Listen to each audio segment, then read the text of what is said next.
The only thing I want to know is where I'm going to die, so I never go there. A typical Charlie Munger quip, sharp, witty, and seemingly dismissive of the ultimate human certainty. But beneath the surface of that famous line, and indeed beneath his entire century-long life, lay a philosophy of death and mortality that was as profound, as unflinching, and as brutally honest as the man himself. This isn't about escaping death. It's about how to live in its shadow, how to face its inevitable blows, and how, in Munger's own words, to soldier through the darkest moments life throws at us. Before we continue, be sure to subscribe to Marble Interpretation and turn on notifications so you never miss a deep dive into the stone stories of history's great figures. Today, we're dissecting the final frontier of human experience through the lens of Charlie Munger. Not just as a legendary investor, but as a man who faced unimaginable loss and emerged, not unscathed, but unbroken. For decades, Charlie Munger was known as the Oracle of Omaha's sidekick, Warren Buffett's indispensable partner at Berkshire Hathaway. He was celebrated for his multidisciplinary thinking, his brutal honesty, and his ability to condense complex ideas into memorable, often humorous axioms. He taught us about mental models, about the power of inversion.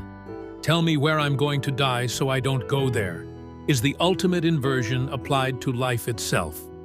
But while these lessons helped us navigate the markets and make better decisions, Munger's most profound wisdom often stemmed from an area far beyond spreadsheets and stock prices: the art of navigating profound suffering and the ultimate certainty of death.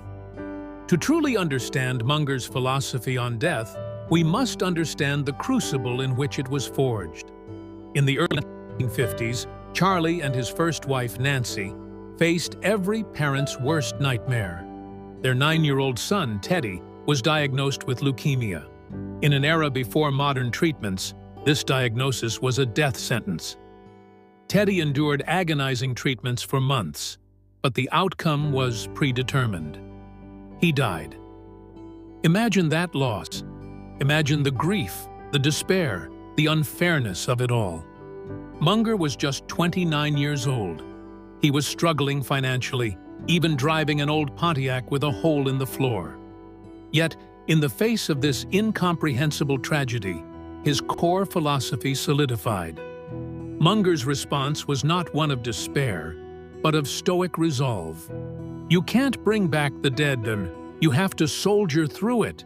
Go ahead and cry away, but you can't quit. This wasn't a cold, unfeeling dismissal of grief. It was an acknowledgement of its reality, coupled with an unwavering demand for resilience. It was about facing the unchangeable, allowing the sorrow, but refusing to let it define your entire existence or derail your purpose. Munger frequently called self-pity the default mode for so many, and considered it one of the most destructive emotions. For him, giving in to self-pity was not just unproductive. It was morally corrosive. It prevented learning, stifled growth, and ultimately robbed one of their own agency. His advice was clear: utilize the hardship, learn from it, grow from it. It's not about being emotionless, but about channeling those powerful emotions into something constructive, even if that something is simply the act of continuing to put one foot in front of the other. This acceptance of hardship extended to his broader philosophy on life and its inevitable challenges. Munger, like the ancient Stoics, advocated for low expectations, not low aspirations, but low expectations for life not to throw terrible things your way.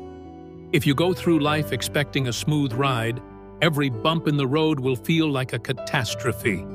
But if you understand that life is inherently difficult, full of random, unjust, and painful events, including the ultimate event of death, then you are better equipped to handle them when they arrive. This prepares the mind, not for surrender, but for intelligent, resilient action. It's about inoculating yourself against the shock of reality. Munger's resilience wasn't just personal. It had a broader, almost societal dimension. He believed in the slow, persistent march of civilization. While he couldn't bring Teddy back, he recognized that humanity's continued effort, learning, and progress eventually led to breakthroughs. Childhood leukemia, which was a death sentence in the 1950s, is now highly treatable, often curable. This, for Munger, was the triumph of human persistence over inevitable tragedy. It's a powerful reminder that our individual suffering, while unique, exists within a larger human story of struggle and eventual, hard-won progress.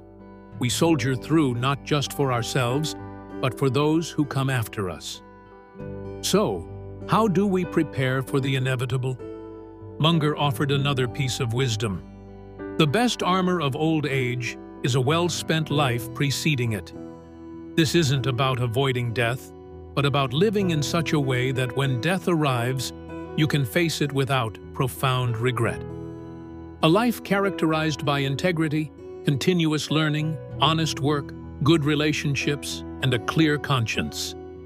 This armor isn't a shield against the physical end, but a fortress for the spirit, allowing for a peaceful acceptance of what cannot be changed. Charlie Munger didn't sugarcoat life or death. He presented them as they are, beautiful, brutal, challenging, and ultimately finite.